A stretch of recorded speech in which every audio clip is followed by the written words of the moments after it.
In the scriptural justice system, the highest authority, the Most High Yah, is the judge and the jury.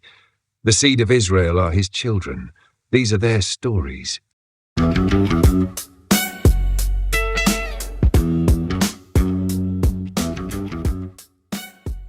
Season 1, Episode 4, Into Africa's Interior. A massive map of Africa, 1000 to 1500 AD, dominates the wall. Coloured pins mark dozens of locations across West, Central and East Africa. Banks stands with a laser pointer, the team assembled. Banks. For 1500 years nobody talks about them. Hebrew refugees scattered into Africa after 70 AD. Historians act like they vanished into thin air. She points to the pins. But they didn't vanish. They settled. They built. They survived. And they left evidence. What kind of evidence? Every kind. Archaeological, linguistic, cultural, genetic, and testimonial. We're going to document it all. She clicks the remote. A photograph appears. An ancient stone structure in Nigeria. Okafor stands before a digital display showing the Igbo people of Nigeria. Okafor, the Igbo. Population today, over 40 million. Primarily in southeastern Nigeria. They've maintained oral tradition for centuries, claiming descent from the Israelites. Chen, oral tradition isn't evidence. Okafor, no. But it's a starting point. And when oral tradition matches physical evidence, linguistic evidence, cultural practice, and genetic markers, then it becomes a case. She clicks through images of Igbo cultural practices. Circumcision on the 8th day, exactly as commanded in Leviticus 12:3. Not the 7th, not the 10th. The 8th. Muslims circumcise, not on the 8th day specifically. That's uniquely Hebrew. The Igbo also observe a 4-day week, leading to a market day rest similar to Sabbath structure. They have ritual cleansing laws, separation of women during menstruation, kosher-like dietary restrictions. Banks, entering, tell them about the names. Okafor Igbo names have Hebrew parallels. Eze means king, similar to Hebrew Ezra. Na means father, like Hebrew Abba. Chi means God, similar to Hebrew Chai, meaning life. The linguistic retention is significant. Could be coincidence. Okafor, how many coincidences before it becomes a pattern? Watch this. She plays a video clip. An Igbo elder performing a ceremony. Elder, we are Eri's children. Eri, who came from the east, from the land of Gad, from Israel. We crossed the great river to this place. That's not fringe belief. That's mainstream Igbo origin story. They claim descent from Gad, one of the 12 tribes. They say they migrated from the east, which, from their perspective in West Africa, means the Middle East. Banks, and they're not alone. She pulls up a new map. More pins appear. The Lemba of Zimbabwe and South Africa, the Beta Israel of Ethiopia, the Abayudaya of Uganda, the House of Israel in Ghana, the Sefwi people in Ivory Coast. That's dozens of communities. All claiming Hebrew ancestry, all maintaining Hebrew-adjacent practices, all in Africa, all saying they've been there since ancient times. Conference room. Dr. Kwame Mensah-50's Ghanaian anthropologist sits across from Banks, a map of Ghana spread on the table. Mensah, you want to know about the Hebrew communities in Ghana? Banks, yes. Specifically, the House of Israel. They're in the northern regions primarily, thousands of them. They practice what they call the old ways. Saturday Sabbath, no pork, circumcision, festivals that align with biblical holy days. Banks. When did they arrive in Ghana? Mensah, according to their oral tradition, after the destruction of the First Temple, around 586 BCE. Chen, that's before even the 70 AD scattering. Yes, some came after Babylon destroyed Jerusalem. Others came after Rome destroyed it. Multiple waves of migration over centuries. Did they intermarry with local populations? Of course. They weren't isolated. They traded, married, assimilated in some ways, but they maintained core practices, core identity. Okafor. So by the time the slave trade began, they'd been in West Africa for 1,000 years or more. Mensah, yes, integrated but distinct, and when the slavers came, he trails off. Banks. They were captured like everyone else. Yes. Riley works with DNA charts spread across multiple screens. Okay. The genetic evidence is wild. Check this out. He pulls up a study. The Lemba, a lost tribe of Israel in southern Africa, 1999. Dr. Tudor Parfit, Oxford University. He tested the Lemba people who've been claiming for centuries they're descendants of Hebrew priests. And They carry the Cohen Modal Haplotype, the genetic marker found in Jewish priestly families, the Kohanim. The odds of that being coincidence? Statistically impossible.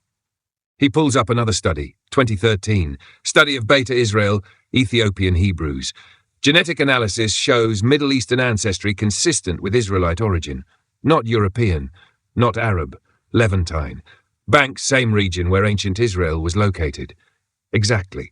And get this, recent studies of Igbo populations show genetic markers linking them to Middle Eastern populations, specifically Levantine groups. Okafor. So the oral traditions are backed by DNA. In multiple communities across the entire continent. These aren't wannabes or recent converts. These are people whose ancestors actually came from ancient Israel. But if they'd been in Africa for over 1,000 years, wouldn't they be genetically identical to other Africans? They mostly are. That's the point. They intermarried. They had children with local populations. But certain genetic markers, especially ones passed patrilineally, father to son, those can persist for generations.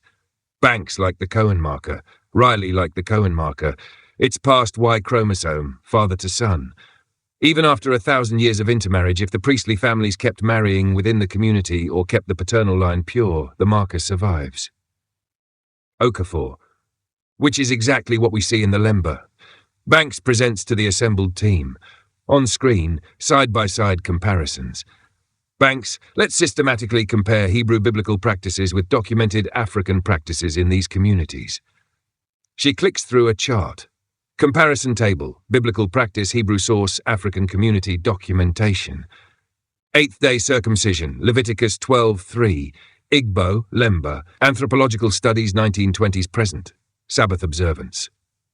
Exodus 28, multiple West African groups, colonial records, missionary reports, no pork consumption, Leviticus 11:7, Igbo, Lemba, Beta Israel, documented by explorers, 1600s to 1800s, ritual purity laws, Leviticus 15, Lemba, Igbo, field studies 1950s present, Levirate marriage, Deuteronomy 25:5, Lemba, Parfit study, 1999.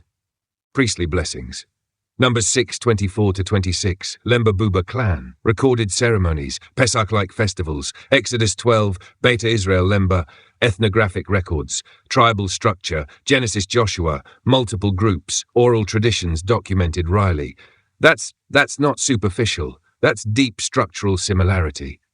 Okafor, these aren't practices you pick up from casual contact, these are covenant practices, things you'd only know if your ancestors lived them. Devil's advocate. Couldn't missionaries have taught them this? Banks, good question. When did missionaries arrive in these regions? Okafor, most of West Africa, 1700s to 1800s. Ethiopia had earlier contact through Coptic Christianity, but Beta Israel maintained distinct practices that predate that. And the practices these communities maintained were pre-Christian, their Old Testament Torah, not New Testament. Missionaries wouldn't have taught seventh-day Sabbath or avoidance of pork. Christianity had moved away from those requirements. So the only way they'd know these practices is if their ancestors brought them from Israel, directly. Research Lab Day. Okafor works with linguistic databases, comparing Hebrew to West African languages. Okafor language is hard to fake, especially religious language. Watch this. She plays audio clips side by side. Hebrew prayer, Baruch Atah Adonai. Lemba prayer, Baruchwe, Nwali. Okafor, the structure is similar, the cadence. The Lemba don't speak Hebrew fluently, they lost that over centuries, but their prayers retain Hebrew-like elements. She pulls up more examples. Linguistic retentions, Igbo, Sabbath market Rishabat. Lemba, Sena, holy, Hebrew Kadosh. Akan Nana, ancestor, elder. Hebrew Nana, lullaby but root meaning elder. Yoruba Edumare, God above. El Elyon. Those could be Arabic influence. Islam spread through Africa. Okafor, Islam uses Allah. These aren't Arabic words, and the practices that accompany them aren't Islamic. Muslims don't circumcise on the 8th day. They don't avoid pork and shellfish, but eat camel, which these groups avoid because Leviticus forbids camel too. Wait, they avoid camel? The Lemba do. Leviticus 11:4 explicitly forbids eating camel. It's an obscure rule. Unless you're following Torah specifically, you wouldn't know it. Banks. These aren't people who read the Bible and started play acting. These are people whose ancestors lived the Bible, brought the practices with them, and passed them down orally for 1,000 years. Inti Oltidi, interrogation room, day. Banks sits with Dr. Joseph Mbawe, 60s, Lemba elder and scholar, Zimbabwean. Mbawe, you want to know our story? Banks. Yes, sir. Mbawe. The white anthropologists came for 100 years, studied us like insects, took notes, then left saying we were confused, that we'd invented our history. Banks, I'm not here to say that. No?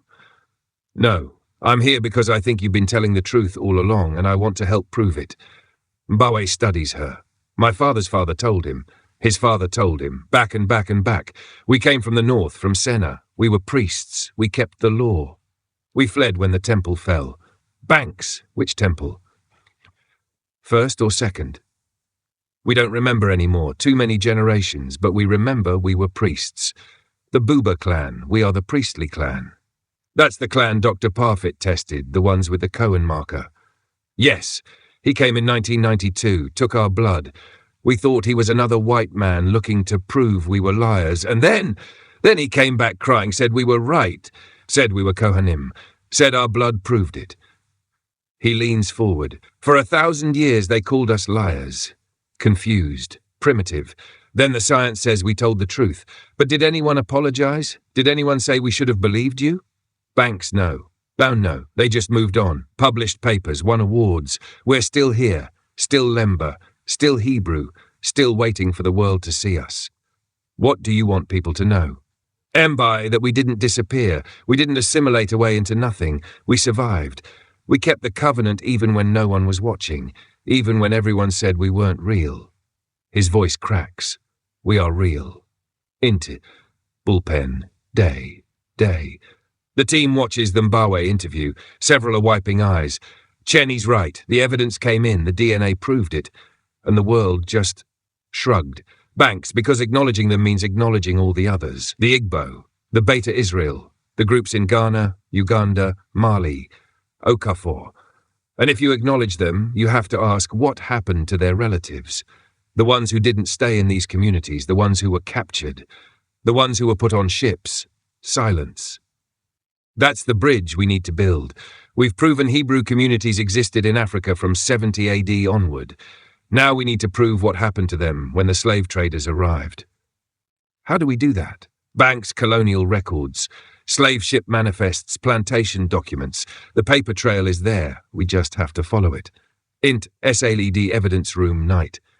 Riley alone again, surrounded by digitized colonial documents. He pulls up a Portuguese record from 1526 São Tomé. Captured several tribes from interior. These Negroes are peculiar. They refuse pork, keep a day of rest, speak of laws from their god.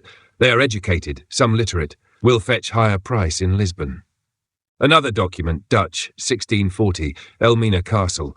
Cargo includes 200 from Calabar region. Among them 40 who claim royal blood. They practice strange rituals, will not work on their Sabbath, had to be disciplined severely. Another, British, 1756, Cape Coast. Acquired stock from Igbo territories. These are difficult slaves, rebellious, maintain tribal structure, refuse to forget their customs. Recommend separation upon arrival in Charleston.